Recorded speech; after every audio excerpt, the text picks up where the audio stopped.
All right. Welcome back. Today we want to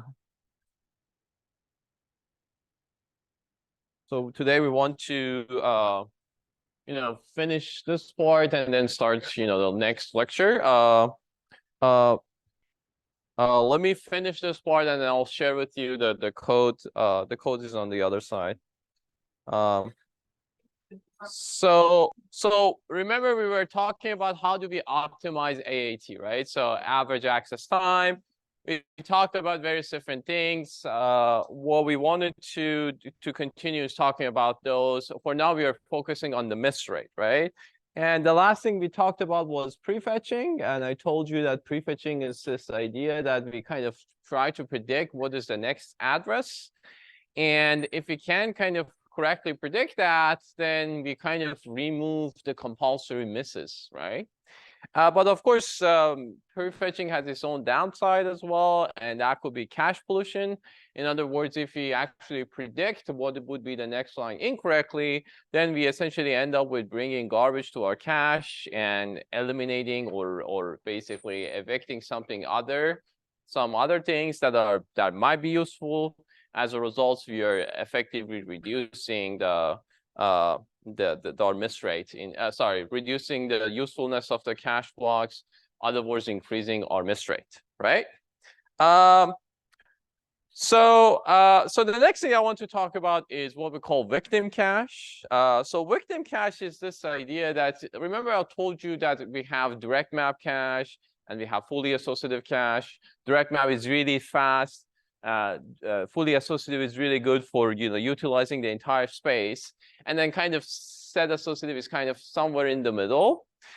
Something else that we can use to kind of like sit in the middle is the idea of the victim cache. Okay, so the victim cache essentially is this additional unit here that all it does is kind of sits in between the first level of cache, which usually could be like a direct map cache, and the next level cache, let's say the L2 cache. And what it does is basically telling you that I can have this kind of like small temporary storage area, which when you evict things from the first level cache, from the direct map cache, don't put it into the L2, put it in the victim cache, okay? So for example, let's say we have an 8-entry victim cache that whatever we kind of evict from L1, we put it into this 8-entry cache. And people have shown that although this is a very, very small cache, so for example, you have thousands of lines in a direct map cache, and you only have like 8 to 10 lines in your victim cache.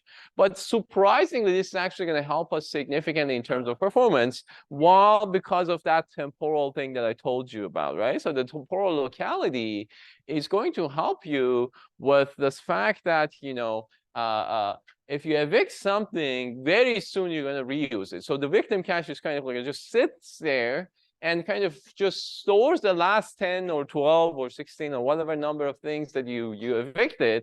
And very, very surprisingly, 95% of the time, you're actually going to get a performance benefit from a victim cache, okay? So kind of like in order to get you this idea, for example, look into this. If you remember this example that I gave you, the 0808, right? And I told you in a direct map cache, they kind of kick each other out all the time. Assuming that we have a victim cache, like just a small, like let's say 2-entry victim cache that's kind of sits next to the direct map, what will happen is that when we are evicting this 0, we can put this 0 here, okay? And then the next time this 0 comes, then essentially we can actually access it in the victim cache. And the latency of the victim cache is very, very small. It's almost as same as the direct map because it's a very, very small cache. So essentially we are kind of like extending the size of my direct map by having this victim cache. And as I said, there is just one victim cache for the entire direct map. So there is not like 4 lines per row or anything like that. There's just a 4-entry or 8-entry victim cache for your entire direct map. So everything is mapped there. But you have kind of these 4 extra slots that whenever you're kind of like, evicting something, they can go there. So you temporarily kind of like having this flexible, fully associative cache that can attach to any of your sets in your design. And this way you can significantly improve your hit rate. In other words, in decreasing your miss rate. Okay, so that's kind of the idea of the victim cache. As I said, we are adding this few extra temporary sets to our design. This is very, very small buffer, but this significantly reduces the conflict misses, especially for something like a direct map cache. There are actually papers that shows this, that if you have only a 4-entry cache in the modern system, you can reduce the conflict miss by 90%. That's how useful a victim cache is. Okay, but what are these are all the pros. What are the cons? The cons is that, of course, there is an extra overhead because you're adding this extra buffer, but it's very small. So in terms of like the entire size of your cache, it's not significant, but still. And then the complexity of your design grows because now you need to check your L1, then your victim cache, then your L2. Any update has to go through all of them, and so on and so forth. So the complexity grows, but on the other hand, the benefit of having something like this is very, very obvious. Yeah. Yeah. So the question is, if you evict something from victim cache, what will happen? So think about victim cache, that's something that sits between L1 and L2. So this L1 victim and L2. So you put in L1. If you evict from L1, you put it in victim. If you evict from victim, you put it in L2. So it's kind of like sits in between. Yeah. So the question is, what sort of policy the victim should use? So victim is a fully associative cache. You can use any replacement policy, but yeah, most of the time you use some form of PLRU or LRU or anything that you use for others. From L1 and then go check the victim cache, you have to really store the value or bring it into the victim cache. There may be like you're basically double checking values. Yeah. So the question is, if you evict something and put it in victim cache, do you have to store the values and data? Yes. So essentially, think about the same way that we store things in L1 or L2. The same way you store it in the victim cache. Okay. So you store the data and tag in L1. You will store data and tag in victim, and so on and so forth. Actually, I think if you check the website, you'll see that the CA2 is out. It's about caches. So you have to implement an L1 cache, an L2 cache, and this year I also added victim cache. So you also have to implement a victim cache. So you're gonna see how victim cache is implemented in your programming assignment. All right, so the last thing about miss rates is the use of compiler and software. So not everything has to be done on the hardware side. There are things that the software or compiler can help in order to improve your cache performance. And if you remember back in the day when I was talking about motivating the need to know about computer architecture, one thing that I argue is that even a software developer has to have some understanding of the computer architecture system. And this is kind of one of the examples that actually good code can improve your cache behavior. So the things that you can do is that, so as I said multiple times in past few lectures, the main reason that caches are good is because of locality, right? So if you actually write your code somehow that can improve the locality, you can benefit more from your cache, right? So reordering the accesses, the arrays, if you know how the locality works in your system, that significantly boosts up your performance. Combining loops with similar behaviors also helps you, because then again, that improves the locality. Using the idea of tiling, which I'm going to explain in the next slide, is also going to help you. And finally, if you kind of use some form of a compiler to profile, such that then your prefetcher becomes more accurate, that's also another thing that can significantly help you. So these kind of combination of these different things at the compiler level and software level can significantly improve the performance. Let me give you an example. So for example, the idea of tiling is this. So let's say, for example, you have an array of xij that it's a column major, which means that x plus 1j, xi plus 1j follows xij. So like the next row is basically the next item in the row is the next one in the memo. Okay. And in other words, different columns are far away from each other in the memory. So if you think about the way that I would write the code for this is that if I actually go by column, right? This would be very poor locality in my cache because J1, so J equal to 1 versus J equal to 2, J equal to 3 will be very, very different places in my cache. So I'm not going to use the spatial locality that I was expecting, right? In other words, but on the other hand, actually, sorry, this is kind of messed up. I don't know why.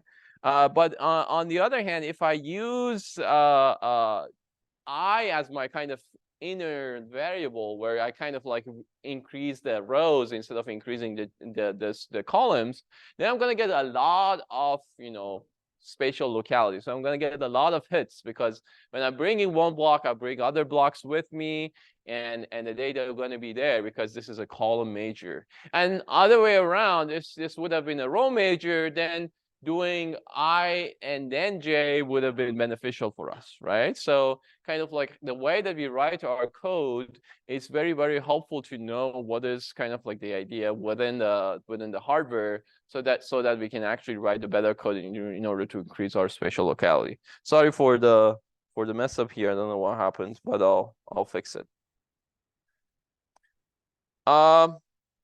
Any questions so far? Okay.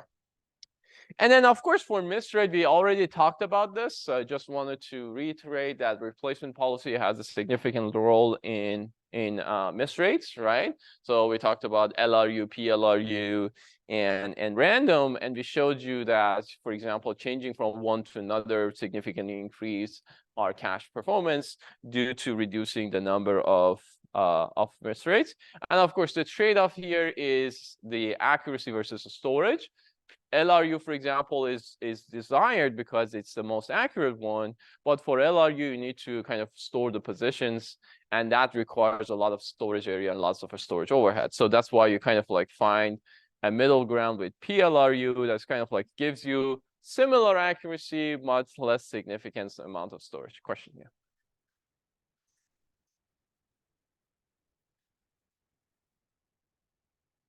The question is about random and how it works. So random, think about it, is just like, let's say there is a number between 1 to 8. These are kind of different candidates. Each time you query the random generator to just create a random number, and that will create a random number, and that's how you select. So you don't store anything. You don't know where it's empty or not. And then also there might not be any empty rows because you want to replace things, right? So the assumption is it's already full.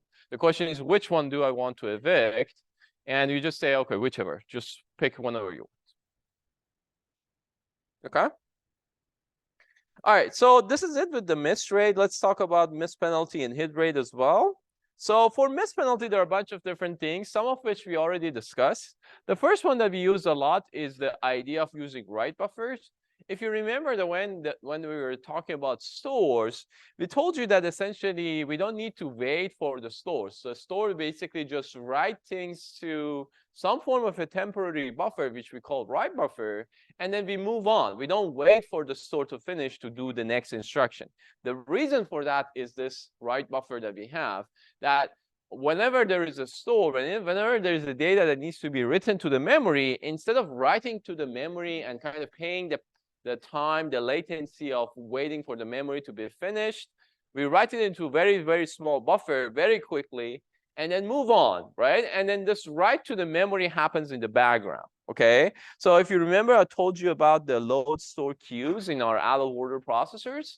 The load store queues is actually are these buffers that we use. And if you remember, the another use case of load store buffer, load store queues was kind of fixing this issue of kind of dependency, raw type dependency in our addresses as well. Okay, so there are two purposes and two use cases for our load store queues. Okay, so load store queues significantly reduce the latency for stores because all you need to do is just writing into that buffer instead of writing into the memory, and then of course it lowers the miss penalty for loads. Why? Because if the data is inside this load store queue, we can forward it back to the CPU. We don't need to go through to the main memory to bring this data, right? So if this is the load store queue, and then, for example, there is a store here that writes the data here, if the next time the load comes and the load is actually from the same address, we can just go to the load store queue and then forward this data back, right?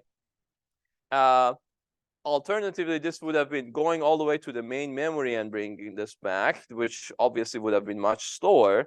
So this forwarding, of course, if there is a hit in the load store queue, can significantly improve your load time penalty as well. Okay? Yeah. The question is, no, you actually go first to the load store and then the cache. So load store is actually stored inside the CPU side. So it's like a register file, I think about it. Yeah. That's why it's very fast. All right, so now that I'm talking about the stores, let's actually also talk about what is really happening for store in a cache, because we didn't really talk about this. We mainly just talked about loads. So let me quickly talk about that. So if you think about, okay, if there is a store like SW or SB or something like that for a cache, what should we do? Okay, and there are two possibilities. Either the data already exists in the cache, or the data does not exist in the cache, right?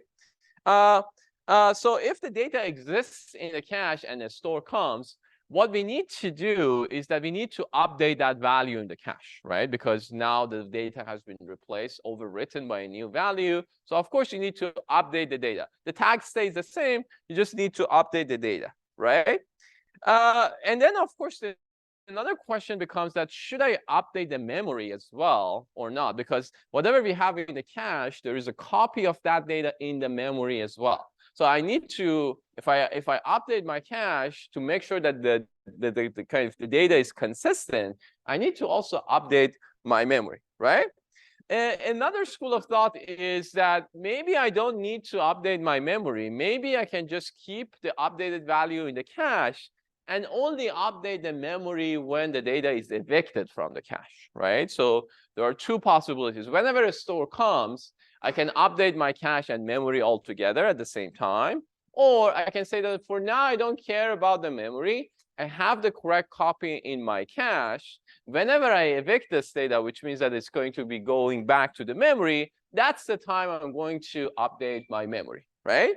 So the difference between these two is that the first one, that you update the memory and the cache at the same time, is simpler because whenever a store comes, you just go and update everything. You don't need to keep track of anything.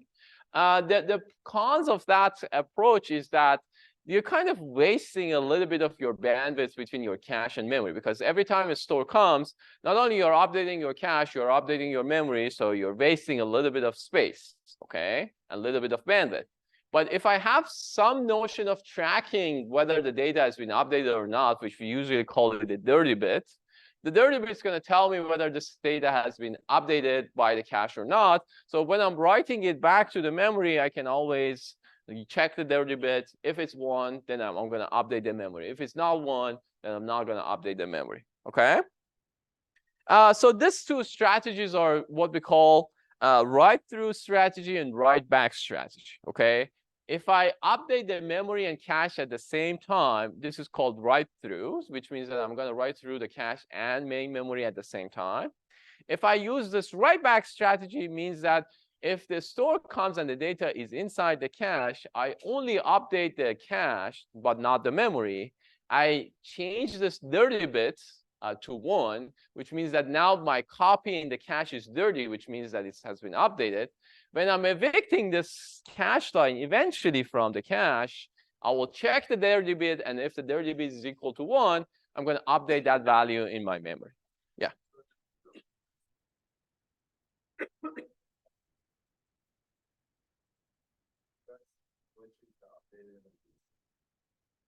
So if you want to read that, so the question is, if you use the write back strategy and the dirty bit is 1, and you want to read from the cache, what will happen? So if you want to read from the cache, you never go into the memory. So you first check your cache. If the data is there, So you use the cache. So you never go to the memory, right? If the data is not in the cache, you go to the main memory. And at that point, you have already updated that value, right? So the dirty bits make sure that the data is always the correct copy. Yeah. Yes, exactly. So the dirty bit stays 1 until the cache is written back to the main memory. So if you keep writing, the dirty bits stays 1, and then keep in mind that you don't need to keep the older value, right? So if you keep overwriting, that's actually the benefit of write back strategy, because you keep things in the cache, and you only write back the final value when you're done. You just write that back into the memory. So that's why it actually saves a lot of space. But as I said, the trade-offs is write backs gives you less writes, but you need more storage overhead. And then you kind of need to keep track of the memory status. So it's a little bit more complexity, but better performance most of the time. So that was one scenario. The second scenario is that if the data is not in the cache and you want to store, what should you do? Of course, when the data is not in the cache, then it's in the memory, right? So if we want to update it, we have to update the memory. That's no question about that. But the second question is, if the data is not in the memory and I store a new value to that, should I also bring it to the cache, or should I keep it in the memory? Okay. So we call this thing write allocate, which means that if I have a store, okay, so if this is my cache and this is my main memory and this is store line, like let's say L. If the L is not in the cache, I have to go to the memory and update this line L. So I'm going to update this. There is no question about that. But the question is, should I bring this into the cache as well or not? Should I update my cache with this new value, or should I just update my memory and don't do anything with the cache? Okay. If I do bring it to the cache, we call it write allocate. If I don't bring it to the cache, I call it write no allocate. Okay. So so this is kind of, again, two kind of choices that we have. That do I need this in future? If I do, then it's a good idea to bring it to the cache. So write allocate is a good idea. If I probably don't need this anymore, then maybe it's a good idea to just not pollute my cache with this garbage data. Let's keep it in the memory. If I really need them in future, I'm going to bring it. So we call that write no allocate. Okay. So basically what we usually do is that we combine the write back with the write allocate case. These are based on this fact that we're going to use a lot of locality. If you're going to use a lot of locality, then it makes sense to do write allocate to bring the data to the cache if there is a store, and also use the write back strategy because we're going to keep using that line. Okay. If you're predicting that we're not really going to use much of this data, then write no allocate and write through are good strategies, because it keeps my cache very simple. Also don't pollute my cache with the data that I'm not going to use. So you're going to usually see this write allocate, write back strategy combined together, and this write no allocate, write through strategy combined together. But of course, nothing prevents you, for example, for having write no allocate with write back strategy. There's no rule that kind of prevents you from doing that. I would say most of the designs kind of do this, but you will see some other implementations that kind of do this as well. Okay? Any questions? All right. So how do we pick? As I said, it depends. First of all, it could be different for each level, and then it could be optimized based on the benchmarks, based on the hardware that you are using. There are lots of simulation that goes around to kind of get this idea. For example, in like one of the points of your CA2 is implementing a cache with, I think, write allocate strategy. And then you can see how this performance works. And then, for example, if we ask you to implement both write allocate and write no allocate, then you could have run the same benchmark and see the difference between the miss rate between the two, and kind of then combine and kind of analyze the differences between them, right? So the whole idea of simulations, like projects like this that we are giving to you, is that in real world, actually companies using these simulators to kind of get this ideas and insight that, oh, it's right, allocate is a good option for my kind of benchmark that I'm going to use for my microarchitecture. yes or no, right? So it's kind of like, many people using this kind of approach. Yeah. Yeah, so I see you mentioned that each level. Does that mean if this, like for CA2, we'll be using like a multi-level cache instead of just like direct to memory? Yes. Okay. Yes. The question is about CA2.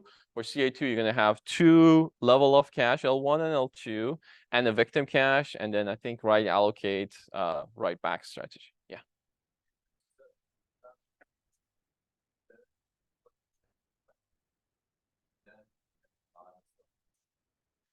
So the question is that if you're, evicting something from victim to L2, should we also have this decision that whether we want to store it in L2 or should we kind of get rid of it completely? You can do all those tricks. Typically, in order to keep clean and simple, you always evict from one layer and you put it in the next level. You don't skip, but you can if you want to. All right, so continuing with the reducing the miss penalty, then another thing that we do, yeah, question. For the victim cache, would it be after the bottommost level of like L series cache? No, it would be between L1. So the victim cache would be between L1 and L2. And then if we had an upgrade, that there will be separate victim cache. Usually you just have victim cache for L1, so you don't add victim cache for all the others. The reason for that is you want like very, very small latency, and that's the only place that you're really worried about that is in L1. The others, you don't care. All right, so reducing miss penalty. Another thing that we use is what we call early restart. So if you remember, I told you that a cache block is a combination of multiple bytes, right? So for example, we might combine 4 bytes together and we call that a cache block. And as I said, we bring things in the block level granularity, right? So if we evict something, we evict a block. If we bring something new, we bring a block, okay? But each block is multiple bytes, okay? And for example, if I have something like this that I want to load, let's say, address 3, okay? So I only need the byte 3, the third byte. I need to wait for the entire block to be loaded, right? So for example, if my blocks are 8 bytes, I need to bring 8 bytes and then only use 1 byte, right? So what would we do is that we can do what we call early restart, which means that instead of waiting for all these blocks to come, okay, I can immediately forward this O3 back to the CPU the moment that it arrives, okay? That's why we call it early restart. So we ask, for example, line 3. Line 3 is not in the cache. We have to go bring it from a lower level or from the main memory, okay? But since we need to bring the entire block, we need to wait for 8 bytes to come. What we can do, instead of waiting for all the 8, we can say the moment that the byte that we want arrives, send it back to me, okay? So we call that the early restart, okay? One thing we can do for early restart is that, so for example, let's say that this is line 3, like this is address 3, so, and then our blocks are 8, so we do 0, 0, 0, 1, 0, 2, and then 0, 3, okay? So another optimization that we typically do is that we do early restart with what we call critical word first, which means that I ask that block to be first fetched from the memory. So if I need 0, 3, I fetch 0, 3 first, and forward it to the CPU immediately. And then in the background, I'm going to bring the rest of the bytes in the block, okay? So this way, I'm going to do what we call early restart with the critical word first to guarantee that, at the moment that I want that data, this is the fastest that I can do, okay?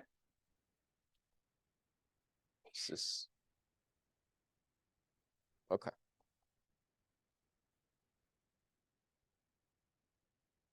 So any questions from early restart critical word first? It's obvious, yeah. So the question, how do you know which block is the critical block? So basically, you know the address, right? So the address comes, you know the value. So you use that in order to decide what is the critical block. Yeah, so this is the address, right? So remember that your memory is still byte addressable. So we know exact byte based on the address, right? So you know, for example, 0003 means the third byte.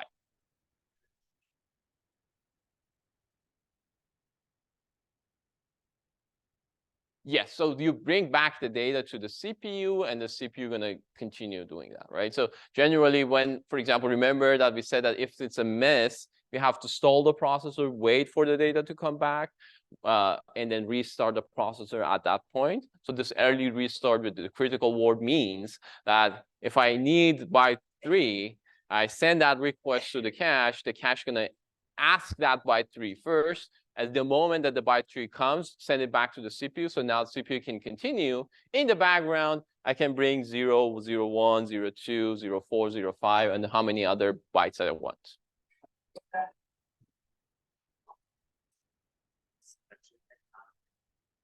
The question is, are blocks are bringing to the cache sequentially, not in parallel? So it depends on our bandwidth, right? If you remember, I told you there is a difference between bandwidth. So assuming that, for example, your bandwidth is limited by 1 byte, you do that. This is just a simplified example. In real, your blocks are actually pretty big. It's like 64 bytes, and maybe you need to like bring 2 blocks at the same time.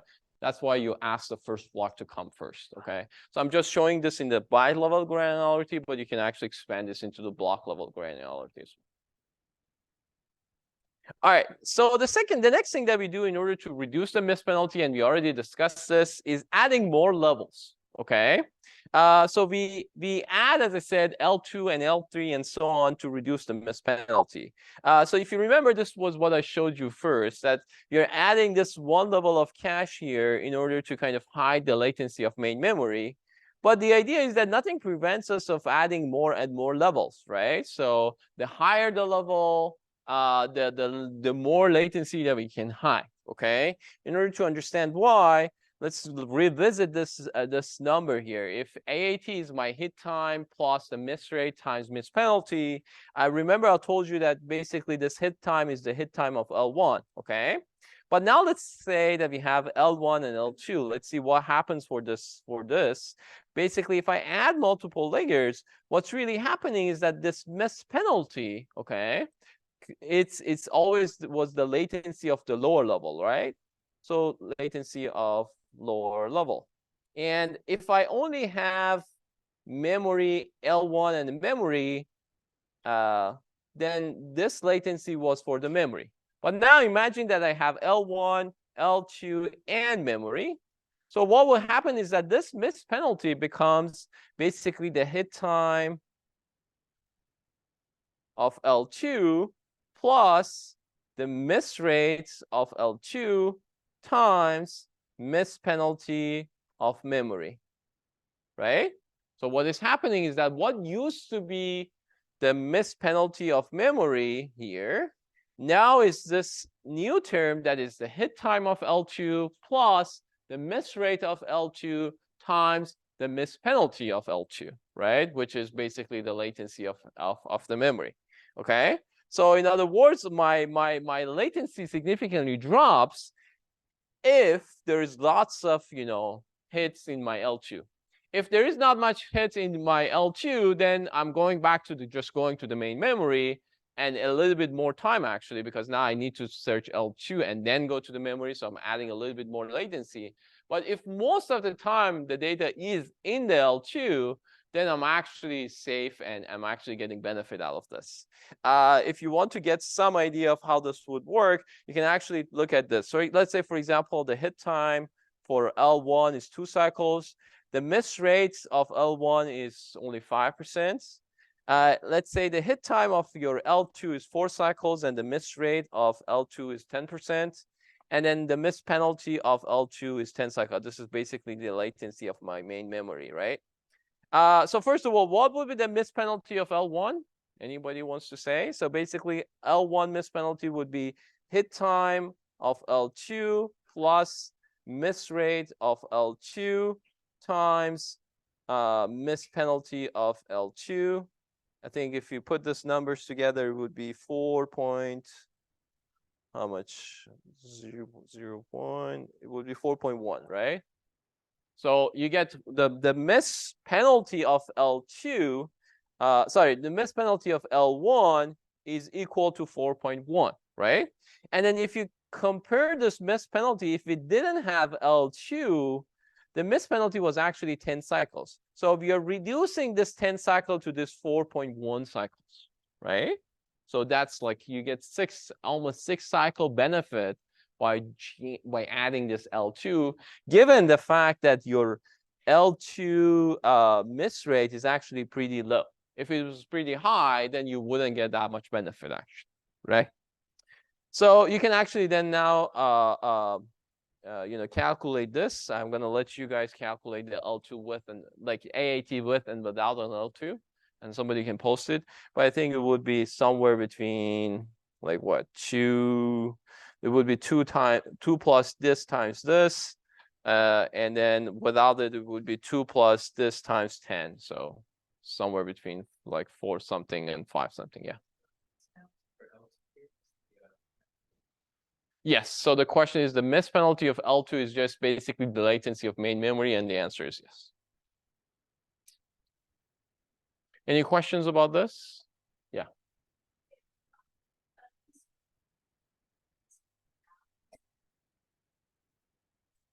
Mm-hmm.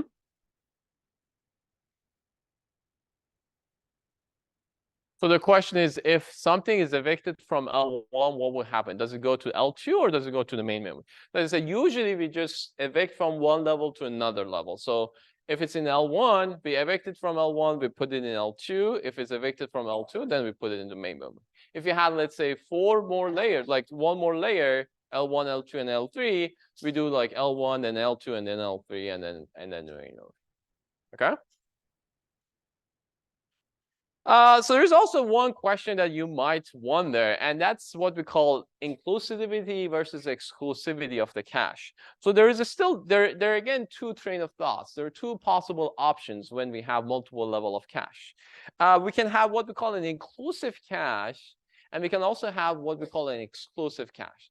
The difference is this: inclusive cache, it means that whatever I have in my L2, I'm going to have whatever I have in my L2, I'm gonna have the same thing in L1. Okay, sorry. Whatever I have in my L1, I have a copy of that in my L2. Okay. In other words, L1 is a subset of L2.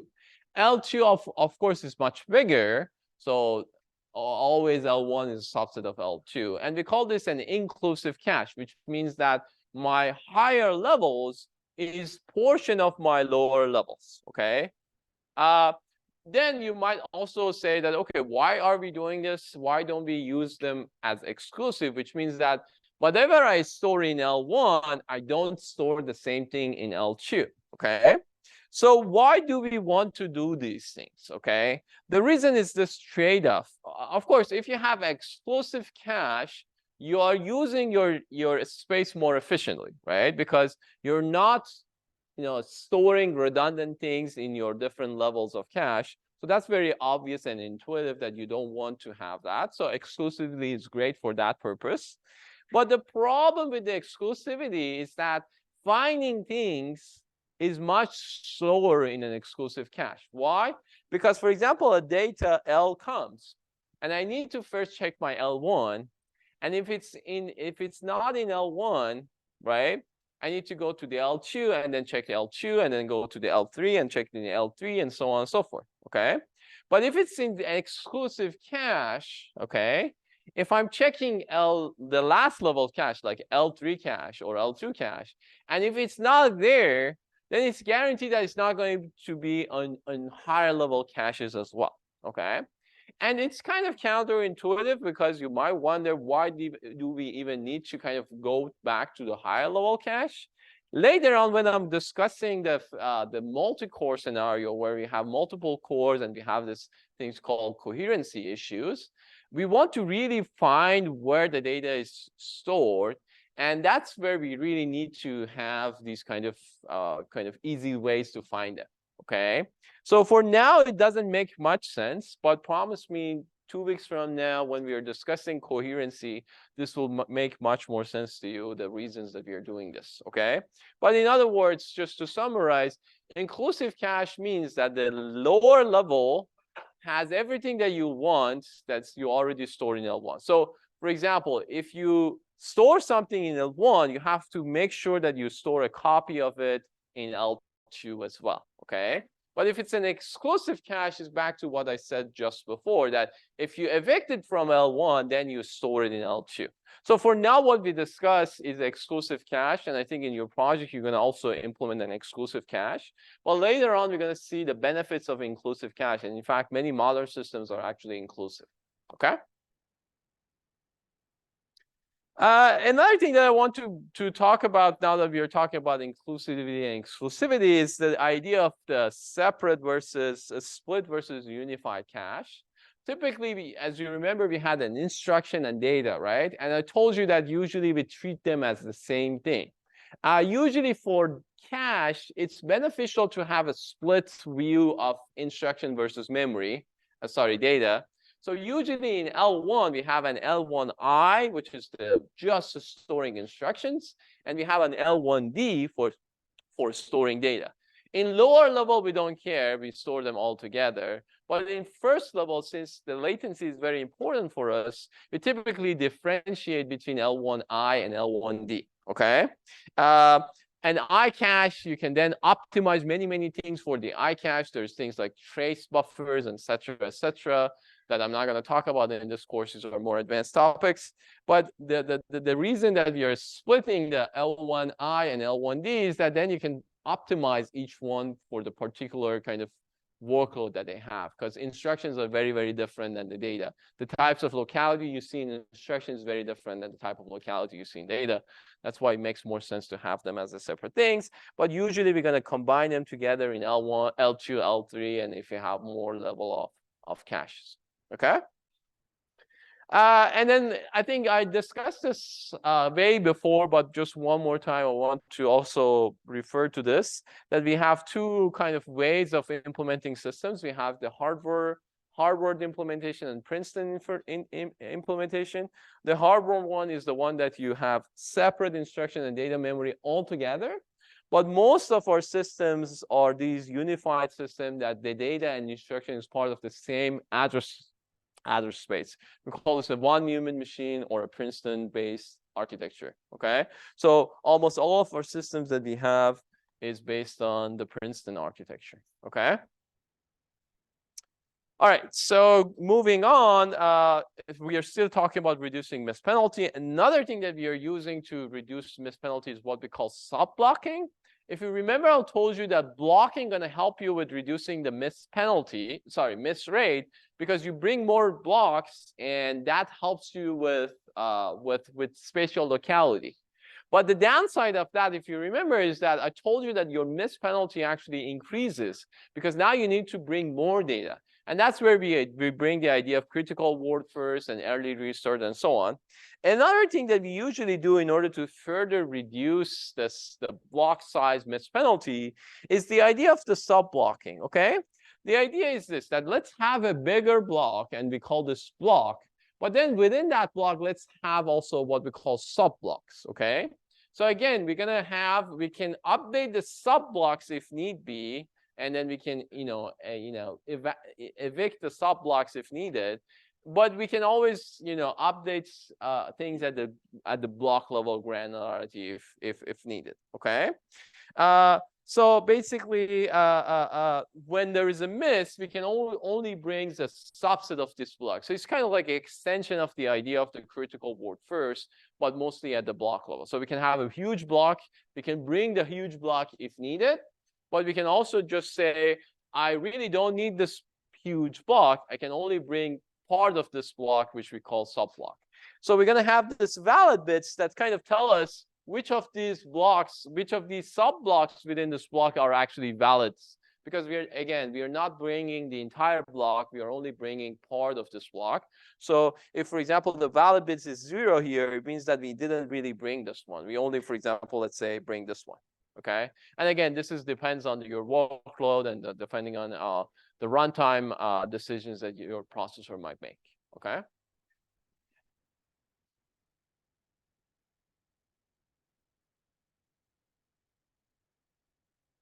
Well, so the question is, what's the difference between sub-blocking and having smaller block? The sub-blocking giving you an additional degree of freedom. So you can bring the entire block if you want to, but you can also bring smaller blocks if you want, right? So that's the difference.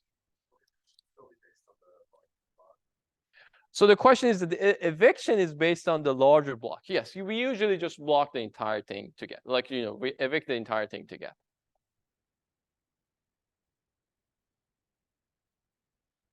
So pros and cons for subblocking. Subblocking would reduce your miss rates most of the time because you have the idea of blocking, of course. It will reduce your miss penalty. That's really what we want to do. But of course, now you need storage space for keeping track of valid bits.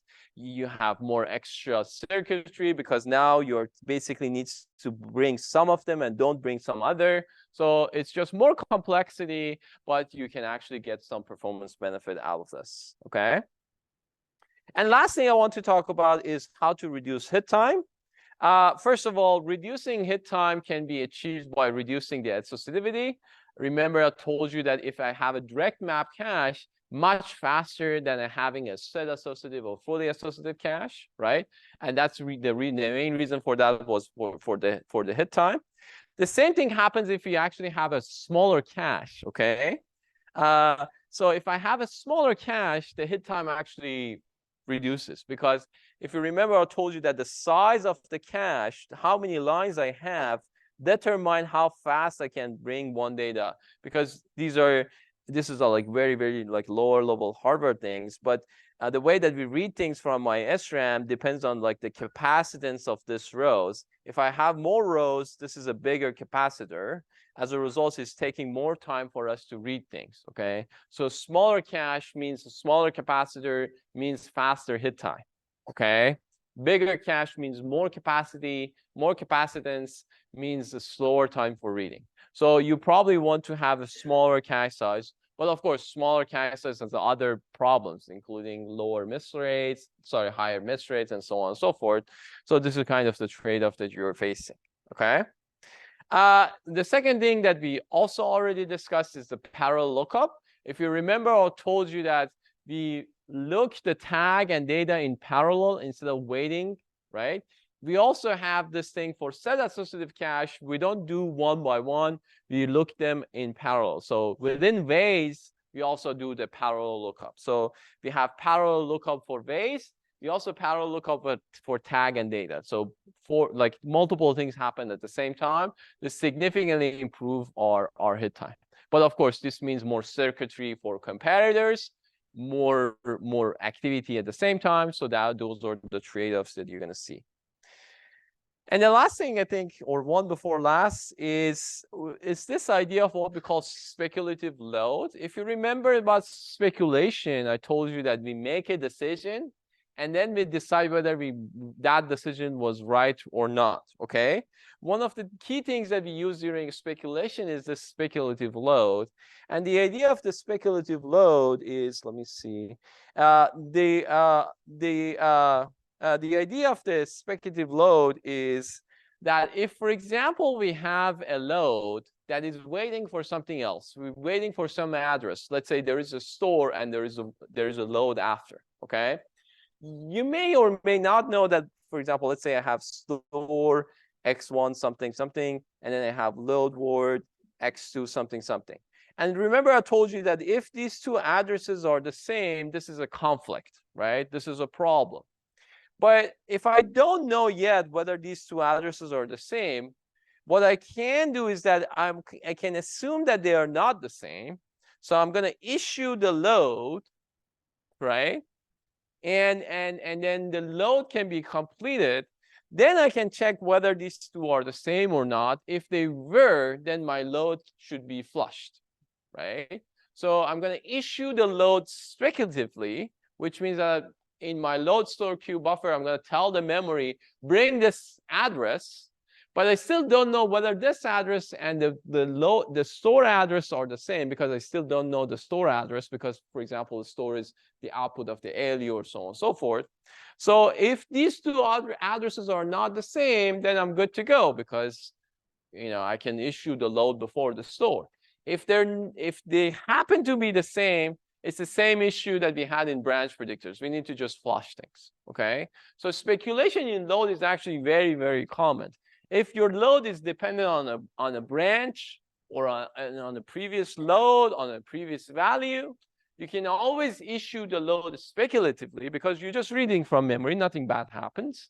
If you happen to, this two happens to be conflicting, you can always discard that value, right? So there's no correction issues. It's just, you can just issue this, beforehand and then be done with it if it's not. But if it's not in conflict, then you're saving a lot of time, right? So that's like one of the big things that you do. But of course, this itself is the biggest problem that we have in what we call cache side channels attacks and generally side channels attacks, because this speculative loads creates lots of side channels and security problems.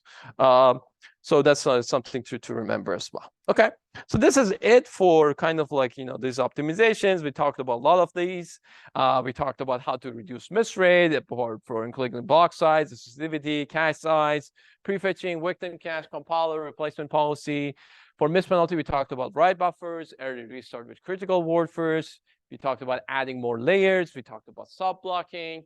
And finally, we talked about how to improve the hit rate. We talked about sensitive cache, adding more levels, parallel lookup, and of course, speculative loads, okay? So these are kind of all the optimizations that we do in our caches. There are actually a few more things that we don't have time to go over, but as you can see, there are plenty of things that we do in order to improve the performance of our caches. Any questions? Okay, so this is it for your quiz 2, okay, which is, by the way, going to be next week. So I'm going to pause here. I'm going to stop the video. I'm going to post this as a video in like part 2 of the previous lecture. And then I'm going to start recording a new video for this week's class, which whatever I'm going to say after the break is basically would be part of your quiz 3. Okay, any final questions? And then this part is very relevant to your CA2, which also, by the way, is posted online on the website. So you can watch this in order to get ideas how to implement your CA2. And homework 5 is also uploaded. That's also very relevant to these parts.